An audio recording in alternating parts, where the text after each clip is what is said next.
Vamos falar sobre a misericórdia, né, Adriana? Sim. Sim. Boa noite, gente. Boa noite, pessoal daí do centro que está nos ouvindo, pessoal que também está online. E o tema de hoje que a gente tinha escolhido, né, quando a gente vai falar da misericórdia, nós tiramos como base o capítulo 10 do Evangelho segundo o Espiritismo. Ele fala das bem-aventuranças, mas a gente não vai falar assim tanto das bem-aventuranças, sabe? Porque é um estudo à parte. A gente vai ficar mais focado assim na misericórdia. E assim, por que a misericórdia? E eu fiquei pensando, né? O significado da palavra misericórdia, assim, quando a gente na primeira instância, né, tem a ver com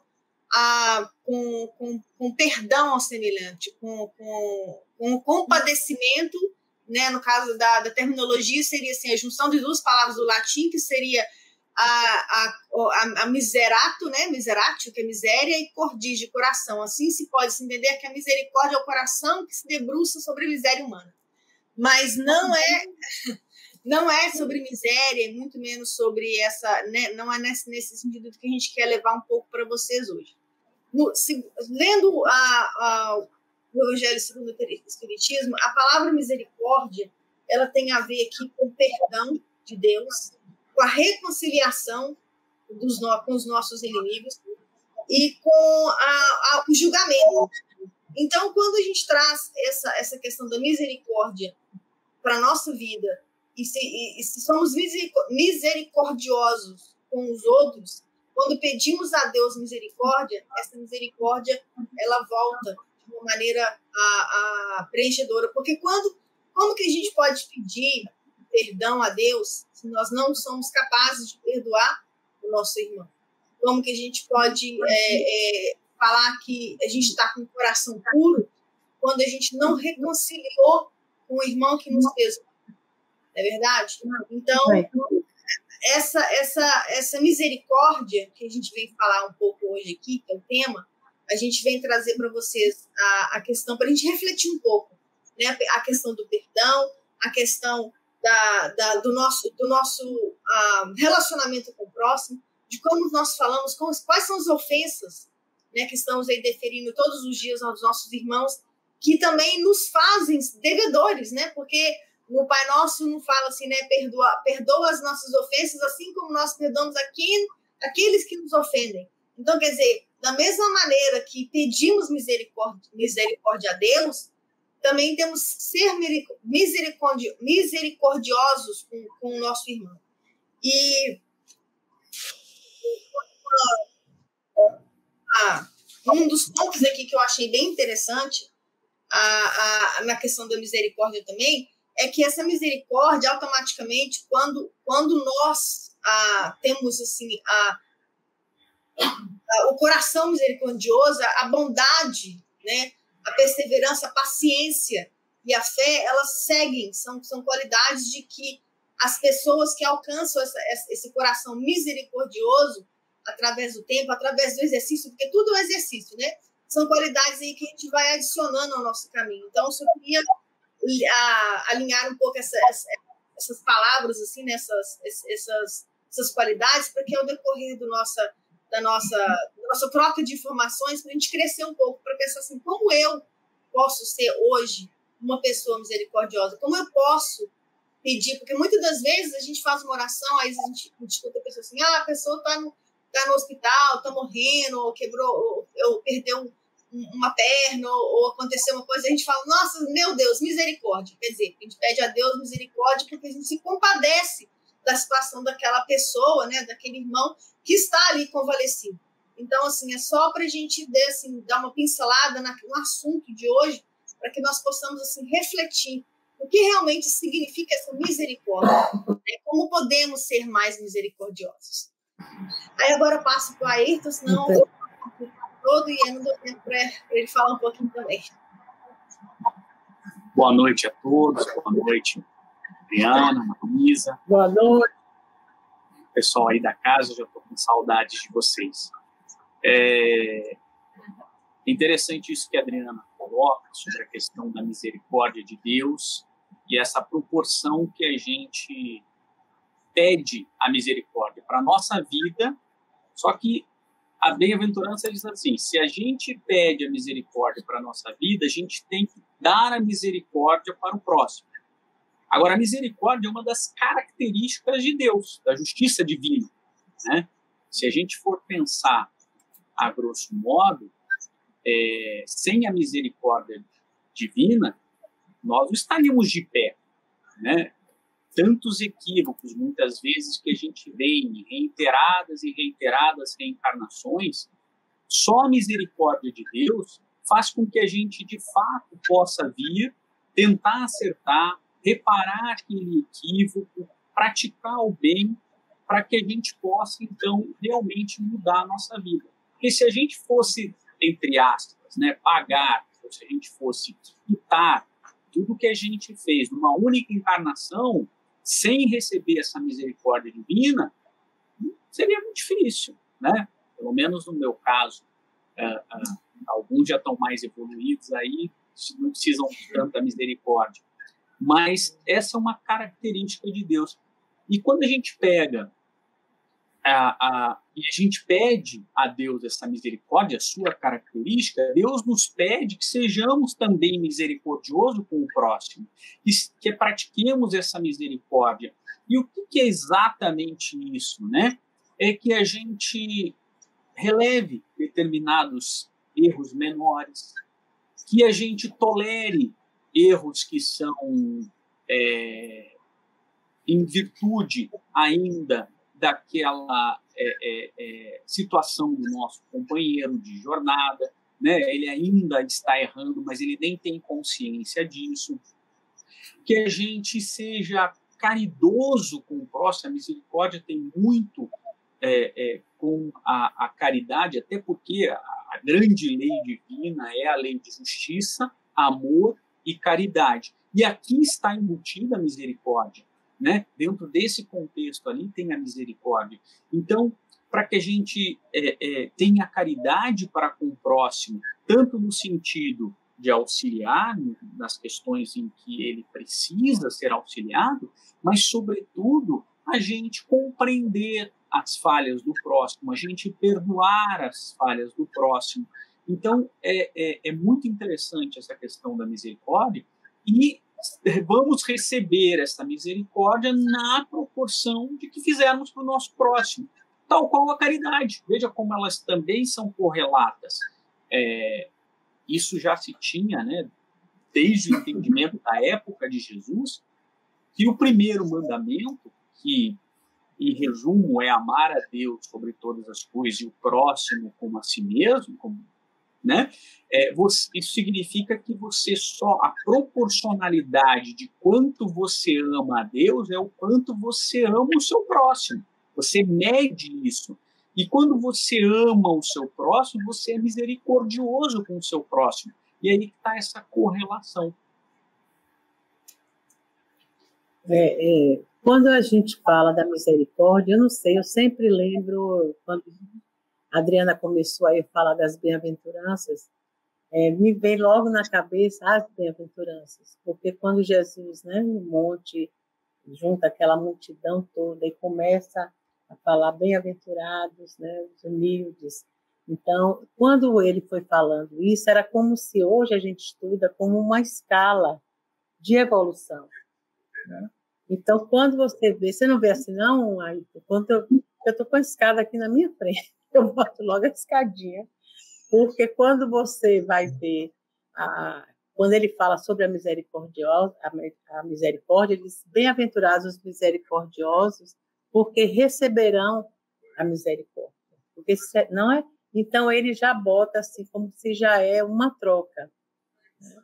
Você já tem aquela potência de sua alma desenvolvida, então você age daquela maneira. Por isso que aí acho que citou essa coisa que a gente pede a misericórdia de Deus, porque acho que ainda estamos assim aquém de poder já praticar misericórdia entre nós, né? Que a misericórdia requer que sejamos já humildes, que sejamos tolerantes, que sejamos pacíficos, né? Então, já são características que nós temos, mas não usamos. Porque, às vezes, a gente pensa assim, que a evolução, né, a gente evoluir os nossos sentimentos, né? Para ser um homem de bem, para ser uma pessoa boa, como Jesus nos mostrou que será possível, é como se a gente conquistasse algumas coisas, alguma maneira de ser melhor que está fora de nós, não? E elas estão em nós, né? Então, nós só precisamos ser bons, porque a bondade, a caridade, como a Ayrton citou, a misericórdia, a tolerância, né? Já está tudo em nós. Então, a gente só precisa tomar posse disso e agir dessa maneira. E dizer assim, eu sou, não é eu tenho, eu ganhei, eu conquistei, eu peguei. Não. Já está em nós, no nosso cerne espiritual. A gente só diz assim, agora eu sou. Eu sou aquilo para o que eu fui criado. É que eu dei uns desvios aqui e ali, né? A reencarnação deixava a gente assim, achando que tudo é aqui e agora, tudo acontece nessa hora, se a gente não fizer, perdeu, né? Então, e aí a gente vai vendo que realmente a encarnação é a essa hora que a gente seleciona essas potências que nós possuímos e começamos a dizer assim, poxa, aconteceu isso agora, deixa eu pincelar alguma coisa como se fosse, por exemplo, o respeito, ou a tolerância, ou a compaixão a esse mal que o outro faz. Ele faz, eu não faço. Então, eu já fiz e hoje eu já não faço mais, eu não saio matando gente, mas ele ainda sai fazendo isso. Então, eu preciso ter compaixão. A compaixão a gente já chega a ter. É esse respeito à incapacidade do outro. Mas, às vezes, não é ainda a misericórdia, porque se você for ver, às vezes, depois, daqui a um ano, diz assim, olha, está lá fazendo a mesma coisa, mas não é possível, eu ajudei, eu fiz, fulano fez, o governo fez, a polícia fez, todo mundo fez, o hospital, os médicos, e fulano ainda faz a mesma coisa. Então, se isso já me deixa um pouquinho irritada, eu estou fora da misericórdia. A compaixão foi bem fraquinha. O respeito, quase nada.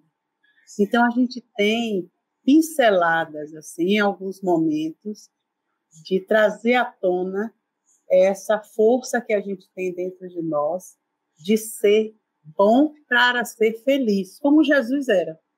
Jesus não veio e não precisava de nada. Ele podia dizer, olha, eu vou na terra, né, lá ver o pessoal e tudo, mas cadê?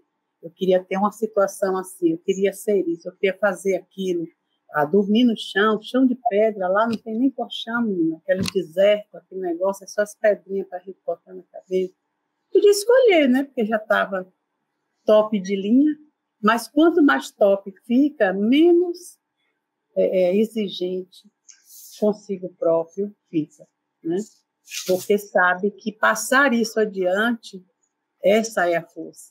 Esse é o grande poder do homem, é quando ele já consegue passar à frente dele as coisas que ele faz. Não para o outro fazer, ele fazer. Não importa se o outro faz. Se o outro fizer, ótimo. Mas se não fizer, misericórdia para ele. Ou seja, a miséria dele está no meu coração e eu vou cuidar para que em outro momento ele possa repetir a lição, né? Isso a gente já faz com os filhos, mas não? Um pouquinho. É um pouquinho, né? Muito não. Né, Dri? É isso mesmo. E aqui no capítulo 4, ele fala assim, a misericórdia é o complemento da brandura, porquanto aquele que não for misericordioso não poderá ser brando e pacífico. Que tem a ver com o que a Marisa estava falando das bem-aventuranças. E só pegando um gancho, assim, não para ser repetitivo, mas naquilo que a Marisa falou, quando a gente vê, assim, quando Jesus fala dessas bem-aventuranças, ele está falando à multidão, e assim, vamos colocar assim no contexto, ele andava com 12, né? E aqueles 12 com quem ele andava, era igual nós, vamos falar assim, a gente hoje perdido no mundo, né? Aquele que é mais zangado, aquele que é mais estressado, aquele que é mais calmo, aquele que não tem paciência, aquele que ainda erra, aquele que ainda tropeça, aquele que ainda xinga, grita. Então, esse era o time dele. Então, eu vejo assim, quando ele fala das bem-aventuranças para aquela multidão, eu vejo assim, que é ele falando de volta para nós mesmos, aquilo que a Marisa falou. Todos nós temos essa bem-aventurança dentro de nós. A gente só tem que acordar para ela, né? Porque é como se a gente estivesse assim, ainda num estado assim, meio que ainda dormente, né? A gente não escuta direito, a gente não percebe direito, a gente não sente direito, a gente não interage direito, e aí a gente se perde, né? Entendendo que essas bem-aventuranças e a misericórdia, ela está em nós, né? E se eu posso ser bondoso, se eu posso ser pacífico, se eu posso ser humilde, e se eu posso ser como diz outra que tem os pacificadores, os humildes, os orgulhosos, e vão falando, né, de coração, e por aí vai. Quer dizer, nós temos que saber que essas virtudes, elas já estão em nós, que acordar para vivenciá-las, para que elas sejam enraizadas. Por isso que Humberto de Campos fala no Boa Nova, né, que o reino de Deus, ele é estabelecido primeiramente no nosso coração.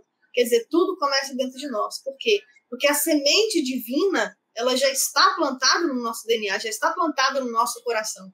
Aí eu fico pensando, né, a correlação com a semente. A semente, você come lá um fruto, a semente está lá dentro protegidinha. Aí você pega ela, se você quer que ela vire uma árvore, que ela germine, você faz o que com ela? Você joga ela dentro da terra, você coloca ela no escuro. Então, muitas vezes, só que você coloca ela no escuro para quê? Para que ela possa, debaixo da terra, germinar. E como é que ela germina? Ela procura a luz, né? Porque sem a luz, sem a água, sem todo aquele contexto, né, da natureza ali, do próprio ciclo mesmo da vida, né, às vezes ela se encontra no escuro. E às vezes assim somos nós. Às vezes nós nos encontramos no escuro, mas no escuro que nós estamos é porque nós temos que deixar essa luz, temos que sempre buscar essa luz, né? Nós não vamos ficar no escuro para sempre, né? Por isso que eu acho que a Marisa falou dessa escadinha, né? Porque sempre que a gente consegue dar um passo, e nesse passo que a gente consegue dar mais, a gente consegue caminhar um pouquinho mais para a luz. E essas luzes, essa luz que a gente vem buscar ela, né? Ela vem através do quê? Das muitas misericórdias de Deus para a nossa vida, que é o que? A bondade, a perseverança, a fé, né? A benevolência. São todas essas qualidades que nós temos que procurar em nós mesmos para que nós possamos enxergar no outro. Porque como que a gente vai conseguir relevar uma situação, igual a Marisa, né? Às vezes a pessoa falou, às vezes a pessoa irrita a gente tanto de uma maneira que na hora que a gente vai chegar para outro para discutir, a gente vai de logo e já vomita tudo lá na cara da pessoa e coitado de quem está escutando a gente, né? Então a gente tem que parar um pouco, pensar e falar, peraí, eu tenho isso dentro de mim. Como que eu vou, né, treinar? Se eu estou numa situação de que eu me acho em perigo, como que eu vou pedir ajuda se eu não tenho coragem, às vezes, de estender a mão para o meu irmão para ajudar para ele? Né? Então, assim, eu acho que essas são dádivas divinas, são sementes que estão plantadas no nosso coração. E se a gente souber regrar na medida certa, né, como que a gente faz isso na nossa vida? Como que a gente vai fazer esse trabalho, né?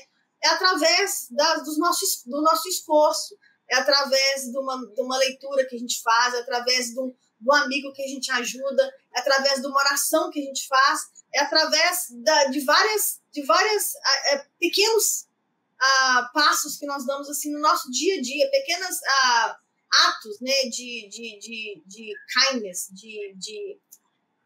como é que fala, gente? De bondade que a gente pode proferar para o nosso irmão. Então, acho que essa misericórdia de Deus, né, como a Ayrton falou, que ela vem já, ela é divina, sem ela nós não estaríamos aqui, porque acho que não tem nem jeito, a gente não ia nem conseguir, mesmo com toda essa ajuda, a gente continua ainda batendo a cabeça. Eu acho que essa luz, que essa misericórdia que a gente tem que buscar todo dia para a gente conseguir vencer na nossa trajetória espiritual, não é mesmo, Ayrton? É verdade. A Marisa citou uma coisa que é uma visão muito refinada, né, das bem-aventuranças. Durante muitos anos, se estudava as bem-aventuranças como uma lista de coisas a serem cumpridas, né? Ou uma lista de objetivos e de metas, né? Mas o Espiritismo, ele traz uma visão das bem-aventuranças como uma escada mesmo. Você não vai conseguir atingir o último degrau sem começar pelo primeiro.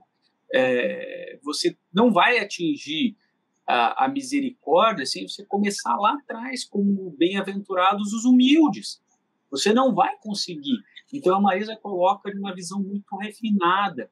E o Espiritismo nos faz essa reflexão da misericórdia. Se a gente for pegar, a Adriana citou no início ali a definição do dicionário, né, de misericórdia. É uma definição boa, válida, mas ela é ainda muito simples, né? Então, misericórdia, comiseração pela desgraça alheia. Ótimo, é verdade, né? Até porque se você pegar a origem da palavra miséria e córdia, né? Então, miséria e coração, né? De corde, não? É você sentir algo, e corde não necessariamente é algo bom, tá? Muitas vezes as pessoas confundem lá, fulano é cordial, né? Como o Sérgio Buarque de Holanda escreveu lá em Raízes do Brasil, que o brasileiro é muito cordial. Isso foi tido como uma coisa boa, e não é.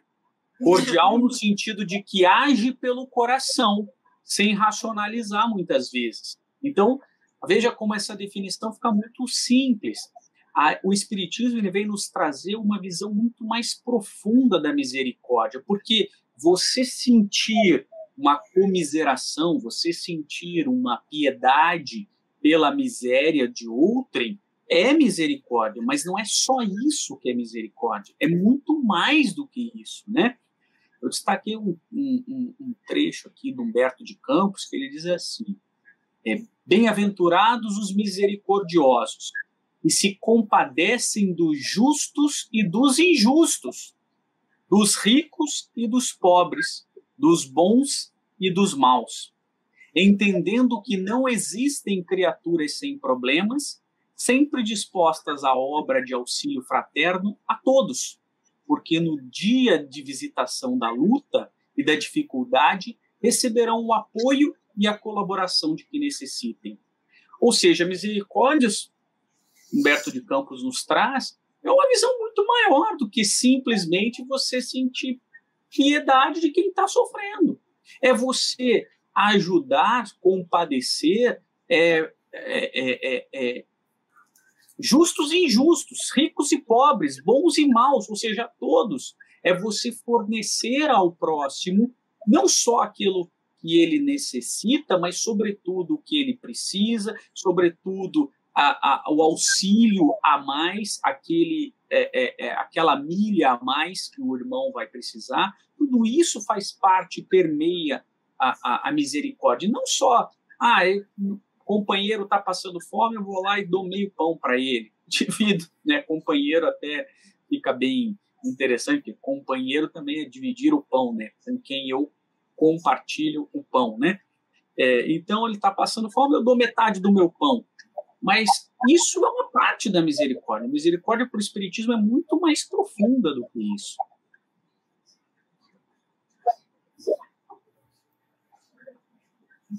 Marisa? Olha, o misericórdia, o dele parou. Voltou aí.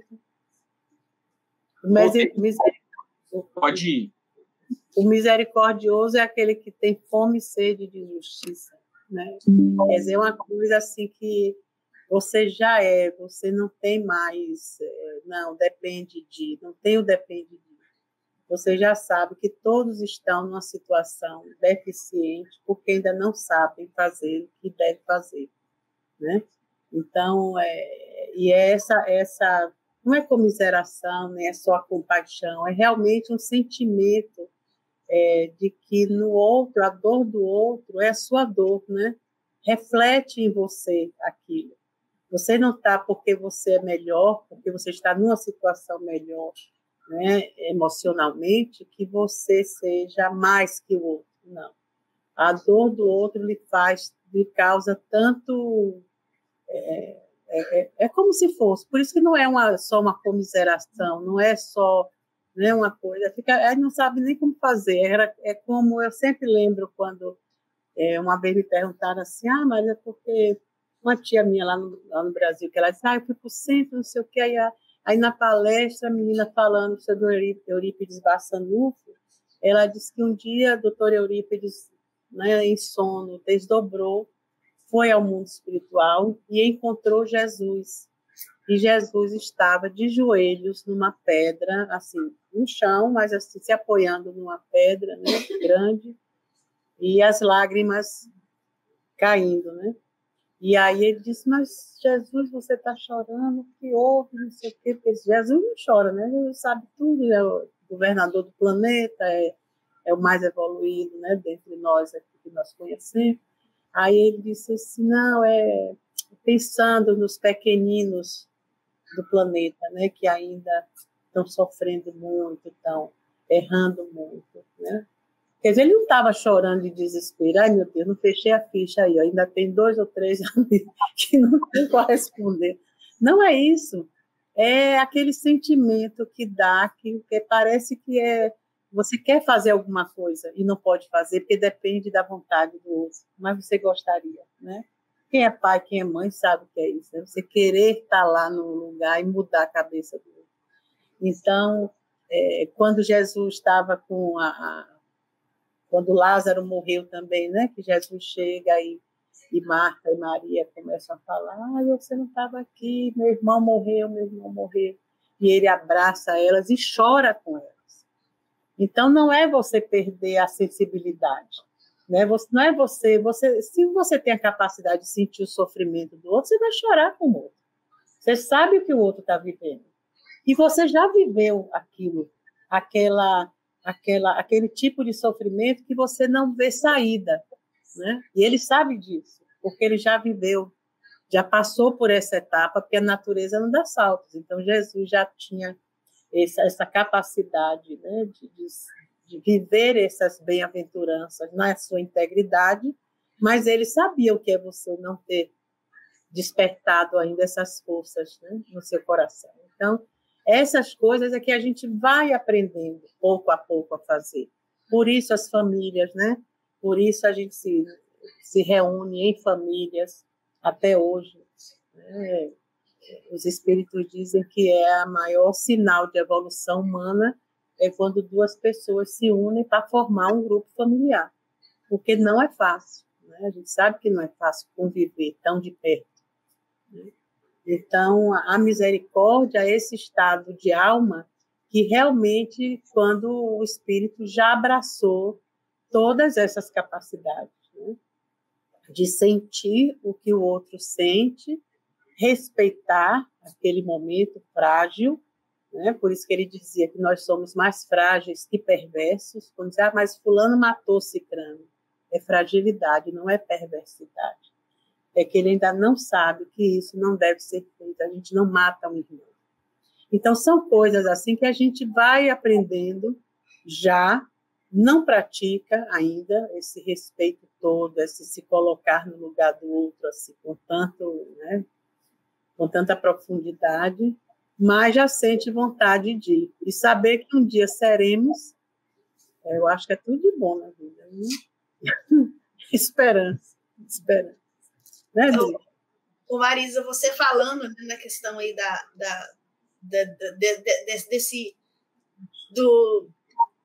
do estado de espírito que a gente tem, né, quando a gente chegarmos a termos essa misericórdia divina, né, que Deus tem para conosco.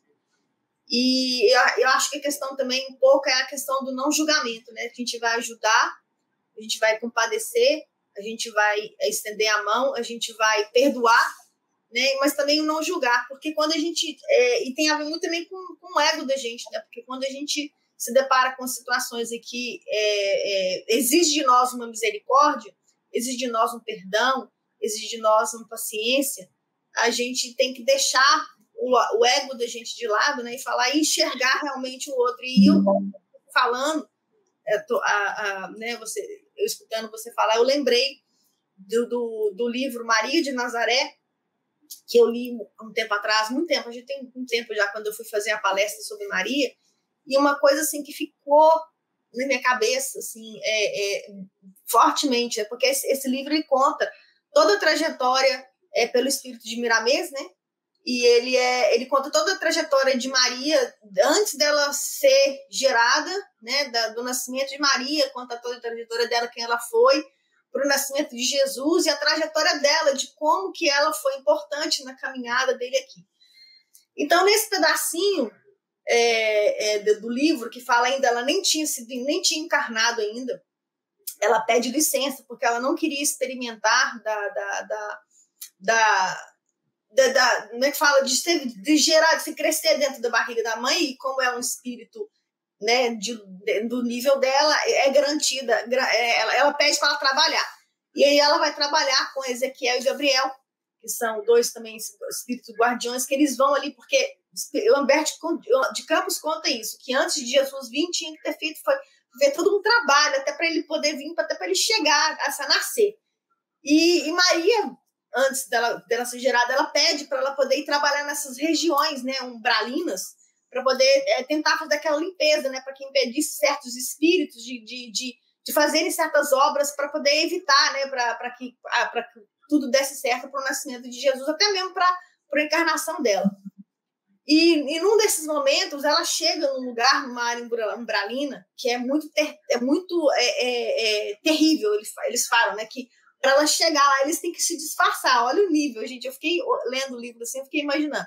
Aí chegam os três dentro e a luz dela era tão grande que ela consegue meio que cegar, né, que os espíritos não percebam ela. E aí eles vão lidar lá com o general lá dos espíritos, com quem estava dando as ordens para que fossem ali fazer um monte de bagunça ali, né, um monte de coisas ruins. E eles conseguem colocar esse espírito num transe para que ele durma. E ali ele dê as ordens contrárias para que elas consigam fazer a missão que eles estavam ali naquele lugar. Só que esse espírito ia acordar. Aí eles falam assim, olha, na hora que ele acordar, ele vai ficar muito bravo, porque ele vai acabar de saber que os espíritos aqui, nós demos as ordens tudo errado, e vai atrapalhar o plano dele. Aí Maria, ela faz uma oração tão linda nesse momento, ela pede a Deus, ela fala assim, Senhor, quem está aqui diante de mim é um espírito, ele é ainda um ser errante. Se tiver nele alguma possibilidade dele ser resgatado, eu peço que tire de mim e passe para ele, porque eu vejo ele como um ser ainda que necessita do seu perdão e necessita da sua misericórdia. Quando ela fala isso, o espírito acorda, só que na hora que ele acorda, ele estava deitado no colo dela, ele olha para ela e enxerga a mãe dele. E na hora que ele enxerga a mãe dele, ele cai em prantos, ele fala, mãe, por que você, né, por que você saiu? Só que ela não era a mãe dele, era Maria. E ele ali pela misericórdia de Deus, naquele momento, ele teve aquele ato, né, de se redimir, ela consegue com que ele se redima e consegue tirar aquele espírito trevoso no meio das trevas, para que eles... É claro que ele não vai logo de cara para o lugar, ele é tirado dali, ele é colocado em outro lugar para que ele ainda tenha a trajetória que ele tem que cumprir. Mas olha o tamanho da misericórdia de Deus, até nos lugares que a gente nem tem nem noção de que existe. Por isso que, como a Ayrton fala, o Espiritismo traz para a gente a misericórdia de Deus como uma coisa muito mais complexa, muito maior, muito mais... que a gente não consegue nem definir, lendo certos livros, tendo acesso a certos tipos de informação. E é claro, né, que essas obras, quando elas falam, né, igual o Humberto de Campos fala, são assim, folclores do céu. Não significa que aconteceu assim, é só para a gente dar a gente assim, uma noção do tamanho, né, das forças, do tamanho do que é realmente a espiritualidade para a gente. Por isso que é muito importante a gente fazer esses estudos, prestar atenção nesses livros, trocar essas informações para a gente poder ter um pouco assim, como é que fala assim, do aprendizado, porque é realmente muito lindo. Eu acho que da maneira com que o Evangelho, né, trago assim sobre a luz do Espiritismo, ele fica mais fácil, né, mais fácil, mais complexo, porque estão coisas também que nem a gente mesmo consegue assim, às vezes compreender, mas a gente tenta. né? E esse exemplo que eu dei para vocês aí da misericórdia, né? Do livro que é contado pelo Espírito de Miranês, nos mostra o tamanho, né? Da misericórdia de Deus para conosco, através de todos os tempos. Aí eu deixo a Ayrton falar um pouquinho mais agora. É interessante que quando a gente pensa em misericórdia, pelo menos eu, quando penso em misericórdia, sempre penso em Deus fazendo uma misericórdia para mim. Né? A gente sempre pensa num momento de sofrimento, num momento de dor, num momento em que estamos passando por uma dor muito extenuante, ou por uma prova, uma expiação, né? E aí que a gente lembra que Deus é misericordioso e pede misericórdia a Deus, né? Deus, alivia minha pena, não sei o quê. E quando a gente pede isso a Deus, muitas vezes a gente pede para tirar aquele sofrimento, ou enfim, pede para aliviar aquele sofrimento, né? A gente sempre pede para que Deus nos faça o melhor, né? Em paralelo a isso, melhor para nós, né? Não necessariamente que seria o que a gente quer ou que Deus acha que é o melhor caminho dentro do nosso progresso, né? E assim a gente tem que agir com o nosso próximo, né? Quando a gente age em misericórdia para o próximo, a gente tem que pensar no que é o melhor para ele, né? E aí eu me lembrei, quando a Marisa falava do exemplo, eu lembrei do exemplo do Simão Pedro, não o Simão Pedro, o apóstolo, Simão Pedro, o palestrante espírita. E ele estava contando, certa feita, eu estava assistindo uma palestra dele, e o Simão Pedro contou um exemplo de caridade com misericórdia, né? Ele não falou com essas palavras, mas aí é que eu depreendo, né? Então, o centro em que ele trabalha lá em Patrocínio, Minas Gerais, ele atende pessoas muito carentes e que distribui cestas básicas e tal. Certa feita chegou um senhor que era um pintor e que tinha sofrido um acidente no trabalho e por conta disso ficou muito tempo sem trabalhar. E aí foi até o centro lá pedir uma ajuda a eles. E relatou, olha, me desculpe, eu não sou carente, eu sou trabalhador, eu trabalho, só que eu fiquei tanto tempo, 6 meses, tanto tempo sem trabalhar, e não consegui depois voltar e ter trabalho, e falei para os meus filhos que eu ia sair para comprar comida, mas eu vim pedir para vocês, eu sei que vocês distribuem comida, se vocês podem distribuir para mim. E aí, o pessoal que atendeu a ele falou, olha, na verdade a gente tem um cadastro, não é assim, chega e tem, mas deixa eu ver o que a gente consegue fazer por você. E aí ligou para uma, ligou para outra, parari, parará, conseguiram lá juntar uma quantidade de alimento e levaram lá no centro, guarda um pouquinho. E aí, começaram a colocar no carro dele e tal, não sei o quê, o alimento, aí uma senhora falou, não, só um pouquinho, não. Aí foi na bolsa e começou a tirar um monte de sacola plástica de mercado, um monte de sacola plástica. Aí eu fico olhando e falei assim, olha, isso aqui é você colocar o alimento que o senhor levar. O senhor disse para a sua família que o senhor ia no mercado comprar. Então, você leva na sacola plástica e você não precisa dizer para os seus filhos que você ganhou aqui do centro. Isso é misericórdia, porque a humilhação, quando ele chegou falando que não era um necessitado, não é porque ele se sentia melhor que os outros, é que ele falou, não, eu podia trabalhar, eu não estou naquela condição de necessitado, mas eu estou agora necessitando.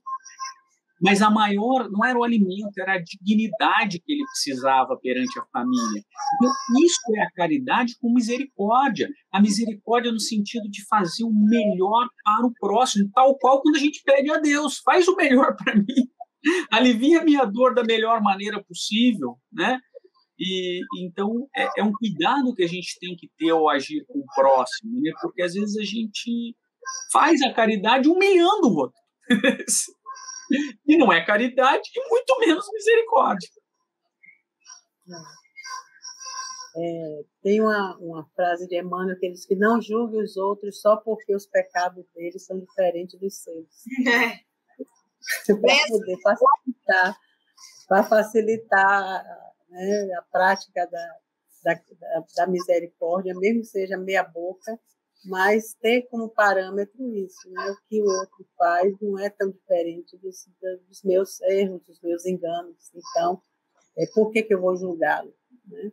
E nós não queremos ser julgados pelos nossos erros, né? Não queremos passar por essa tragédia. Mas o mais difícil, assim, que eu acho dessa prática, né, dessas bem-aventuranças que nós temos, que fatalmente, uma hora ou outra, né, vamos incorporar, é justamente o perdão das ofensas, né? A gente perdoar o outro por aquele mal feito a você, né? E que o outro fez, porque a história é essa, né? Ninguém faz mal a ninguém porque quer. Já que nós somos bons em essência, nós não nos maltratamos por querer, porque somos maus. Não, é porque ainda não sabemos fazer o bem direito. Então, o bem que a gente sabe é ainda, às vezes, competir, querer o que o outro tem, disputar alguma coisa. É esse exercício que a gente vem fazendo. Mas esses não somos nós. Então, quando você está nessa, de repente, no lugar daquele que sofre, né? Só está no lugar, porque também já, de vez em quando, está do outro lado, né? Então, às vezes, a atitude é sempre de depreciar o outro, de maltratar, de fazer, de acontecer. Então, realmente, o perdão não é tão fácil assim, né? Porque fere, é o orgulho ferir. Quando o orgulho se fere na sua vaidade, no seu orgulho, no seu amor próprio. São coisas que a gente vem cultivando há milhares de anos, né? É o que a gente vem botando como nosso, eu sou isso, e nós não somos isso. Então, eu acho o melhor de tudo é a gente saber que seremos um dia essas pessoas melhores, né? Então, isso é muito bom. Agora, saber assim que nunca estaremos, né? Não atingiremos a paz, também diz Emmanuel, enquanto não respeitarmos e não tivermos compaixão pelo erro alheio. Então, tudo com a gente vai sempre envolver o outro. E esse outro é aquele outro que a gente não gosta. Porque se envolver esse outro, né, que a gente se dá super bem, Ave Maria, isso é tudo de bom. Mas não é esse. É justamente aqueles que a gente vê na televisão lá fazendo, jogando bomba, assaltando, matando, são aqueles que precisam naquela hora de uma elevação de pensamento, né, de uma vibração positiva, esses precisam dessas coisas. Então, essa escala, né, das bem-aventuranças que Jesus traz realmente maltrata. Por isso que eu gosto muito que a gente fale delas, né? Ou na sua sequência, para a gente ir se achando assim, subindo as escadas, ou assim, né? Pega alguma coisa que já está lá em cima e fala e saber, puxa, isso aqui eu posso conquistar, eu posso abrir a minha caixinha de Pandora e deixar fluir a paz, a felicidade, quer dizer, o que vai fazer com a gente quando a gente a pratica, né? Está em paz, está feliz, está sempre de bem com a vida, mais saudável, porque a parte nociva dos nossos sentimentos vão estar já diluídos e substituídos, né? E, às vezes, a gente tem que esperar muito tempo que isso aconteça. Uma coisa que eu lembrei também, enquanto vocês falavam, foi sobre, no livro Libertação, né, Gregório? Aquele que fica 750 anos no umbral. Né? Ele é uma pessoa bastante destrutiva e ele fica 750 anos no umbral, cercado pelo amor da mãe dele. Né? E ela fica ali apostando nele, numa esperança infindável de que ele vai conseguir um dia. Olha, 750 anos é o melhor. Aí, quando dá os 750 anos, ela chama o Alexandre diz assim, olha, eu noto que ele está ficando entediado. Não é assim, curado. Entediado, ou seja, já está assim, achando chato ficar ali. Ficar cansado de ser ruim. Você fica cansado, entediado. E ela aí vibra, porque quando isso acontece, é quando o espírito não aguenta mais o sofrimento. Fica já assim, favorável a melhorar.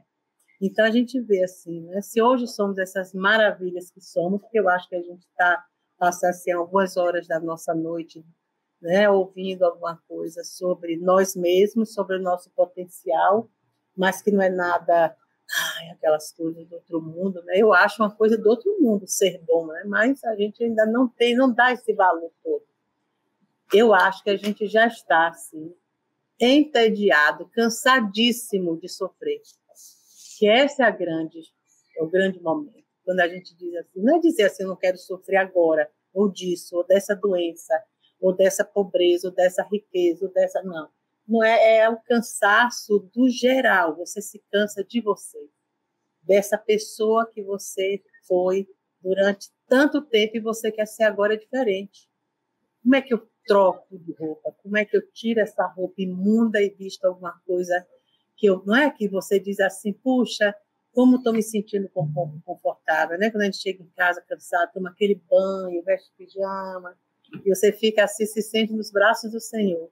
Então, esse tédio, acho que a gente repete essas lições que Jesus trouxe tantas vezes e não podemos nos cansar nessa encarnação de repetir por isso, porque a gente vai colando isso no nosso mundo íntimo, vai sustentando. Assim como a gente toma remédio quando está doente. O remédio é para fazer o nosso sistema, né, trabalhar melhor. Essas lições são para o nosso sistema espiritual começar a dizer, epa, vamos mudar, não aguento mais esse negócio apanhar, não. Né? Então, é isso que eu queria. A minha parte é essa, viu? Agora é com vocês. Né? Só para finalizar, escutando tudo a Marisa falando aí, eu acho que essa misericórdia também, eu vejo assim, como a Ayrton diz, né, quando a gente pede misericórdia a Deus, eu acho assim, quando a gente pede misericórdia, pelo menos eu, né, quando às vezes assim, que é uma coisa, uma situação de extrema angústia, né, vamos falar assim, aí a gente pede aquela misericórdia, mas no sentido assim, né, me dá um amparo, me dá um carinho, me dá um bálsamo, assim, que vai curar a minha ferida, né, quando a gente pede, eu vejo essa misericórdia, assim, também, como um cuidado, né, de Deus com a gente, né, que Ele dispensa aquela misericórdia, que Ele não só dá aquilo que a gente está pedindo, né, de acordo com aquilo que a gente também pode dar, mas também naquela forma assim de, ok, eu vou cuidar de você, eu vou te envolver, eu vou te dar esse respaldo, eu vou te dar esse tempo para você se envolver aqui, né, nesse aprendizado, para você crescer e assim curando a sua ferida. E aí a Marisa falando, o Ayrton falando, eu lembrei aqui do episódio, né, que eu acho que foi até no centro que eu escutei, que está na Mães de Chico, né? Daquela mãe que estava na fila. Eu não sei se todo mundo conhece a história, mas eu vou ser bem rápida por causa do tempo. Tem uma mãe que estava esperando, que tinha muito tempo que ela estava ali aguardando uma oportunidade de buscar uma consulta com o Chico, porque o filho tinha suicidado. E ela tinha juntado o dinheiro dela por anos, era faxineira, uma vida muito difícil. E aí ela chega cedinho na fila, uma das primeiras da fila, e todo mundo, e na conversa, todo mundo ele conheceu a história dela, sabia que o filho dela tinha suicidado, ela estava querendo saber, preocupada, né, que ela queria, né, uma comunicação com o filho, porque o Chico naquela época escrevia carta às mães. E aí chega uma mãe, a fila já tinha passado o tempo, a fila já tinha se encerrado, e chega uma mãe desesperada, chorando lá, e ela fala, eu preciso que o Chico me vê agora, eu preciso. E aí eles explicam para ela, não, minha senhora, não é assim, a senhora tem que, né, pegar uma fila, tem as pessoas que chegaram mais tempo, tem que ser respeitada, não é simplesmente a senhora chegar aqui, a gente entende, mas assim, né, não tem condição hoje, não vai dar para atender a senhora. Essa mãe se compadece da dor da outra, e fala, não, olha, seu filho, ela tinha perdido 2 filhos, aliás, no acidente de carro, ela falou assim, seus filhos, né, morreram porque foi um acidente. Meu filho, ele suicidou, ele preferiu morrer. Então, acho que a senhora está precisando mais comunicar com seus filhos do que eu. E todo mundo fica assim, não, mas a senhora vai fazer isso? E ela vai embora pro hotel dela e chega lá e dá o lugar dela para essa mãe ser atendida pelo Chico. E ela vai embora, juntando as coisas dela, né, diz que já era tarde da noite, batem na porta e chamam ela. Na hora que chama ela fala assim, a senhora, né, a senhora Maria e tal, ela falou assim, não mesmo. Ela falou assim, olha, vem que o Chico quer falar com você. Já era tarde da noite. Ela assusta, falou, mas como assim Chico quer falar comigo, né? Eu achei que ele não ia poder me entender. E aí é que ele fala com ela, assim, né, sem nem ser assim, dessa maneira, mas assim, que eu me lembro, e aí ele fala com ela, fala, olha, o seu ato né, que você viu, o sofrimento daquela mãe fez com que eu nem sabia se eu poderia comunicar com o seu filho pelo estágio que ele estava, mas o seu ato de compadecer com aquela mãe fez com que o seu filho pudesse receber. Não tem como eu te falar como comunicar com ele, mas Emmanuel já disse aqui que já foi ajudado, que saiu de onde ele estava para poder ter uma ajuda melhor. Então, você pode saber que seu filho está bem. Aí, olha para você ver, né? Quer dizer, ela teve ali um ato de misericórdia, sem julgar, ela compadeceu daquela mãe, não só por causa das mazelas, mas ela se colocou ali no lugar da dor dela e aquilo que a gente acabou de falar, né? A bondade dela, aquilo que ela emanou, ela recebeu de volta, que foi saber que o filho dela estava no lugar que ele receberia ajuda, né?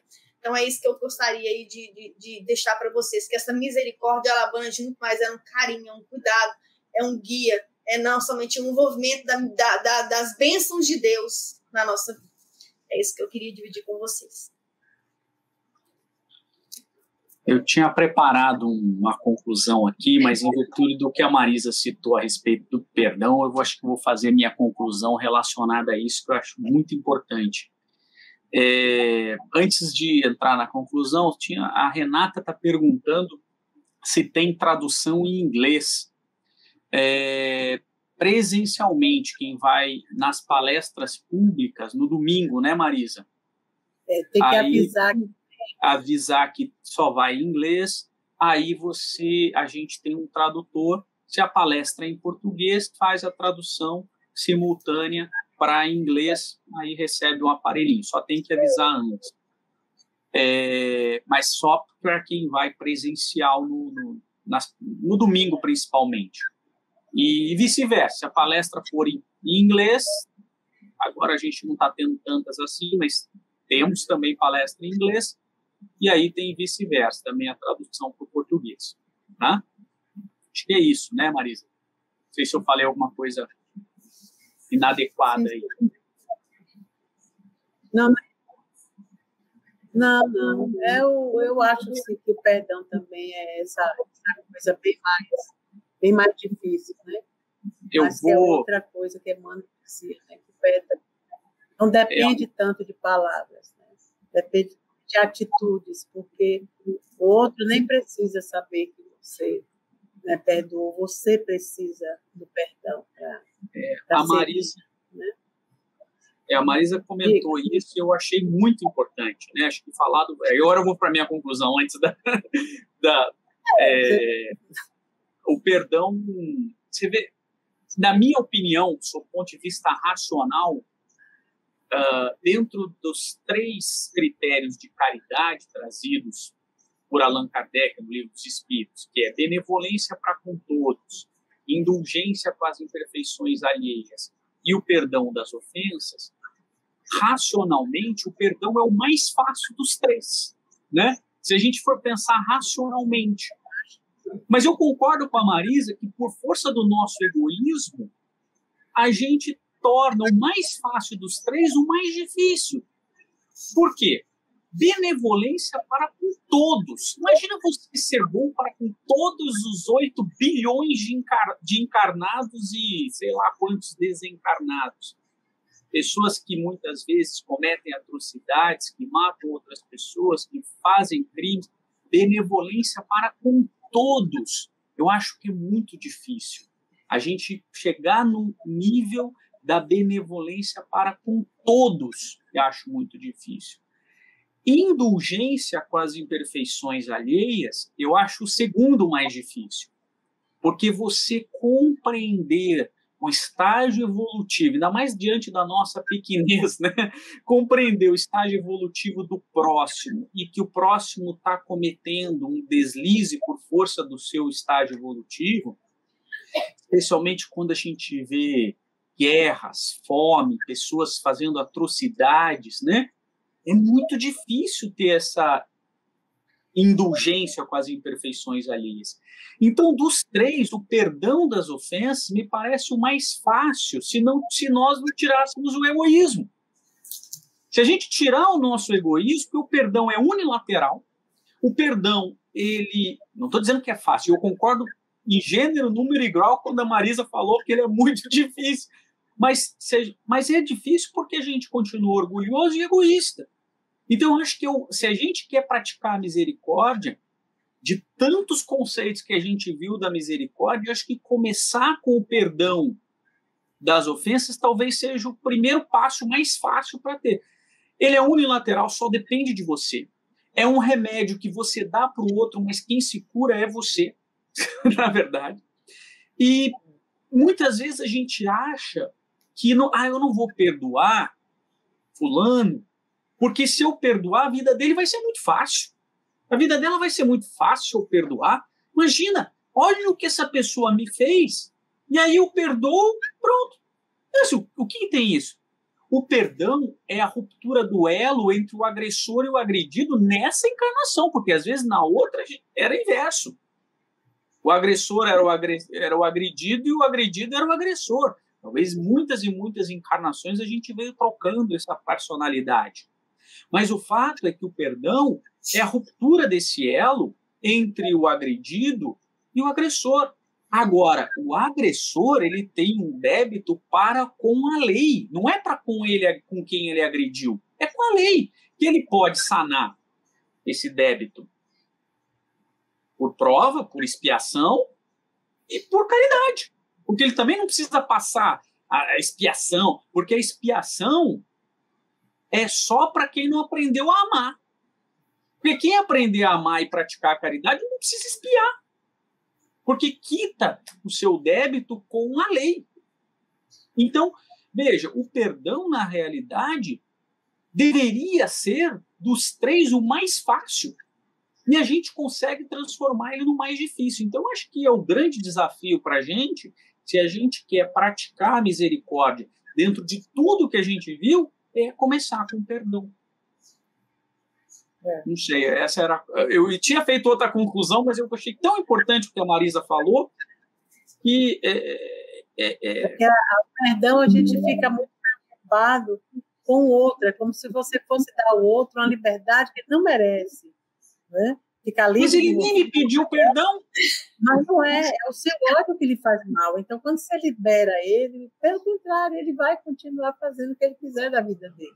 Mas você se liberta, né? Se liberta de carregar aquele peso que é do outro, não é seu. Então, isso é fantástico, porque você consegue sobreviver, né? E não ficar levando... Eu sempre falo aquele saco de batata que a gente arrasta na encarnação, né? Aí chega assim, mas estou tão cansado, parece que eu estou carregando pedra. E está. São as mágoas, são aquelas mazelas, aquelas coisas que você não admite. Eu não admito. Passe a admitir, porque não lhe pertence. Pertence ao comportamento do outro. O outro é como a Ayrton diz, ele vai se ver lá com a vida dele. Né? Mas você tem que se libertar dele, porque muitos espíritos ficam encangados, encarnações e encarnações. Um mata, o outro sobrevive, o outro vem, mata e para o outro. Sabe? Fica trocando. Imagine perdendo um tempo enorme de crescer. A gente já tem, né? Já demora para entender. E ainda fica perdendo tempo, um jogando, querendo, né, chutar a bola no gol primeiro do que o outro. Isso eu gosto muito desse negócio dessas disputas, não, porque não adianta, né? Então, é isso, né?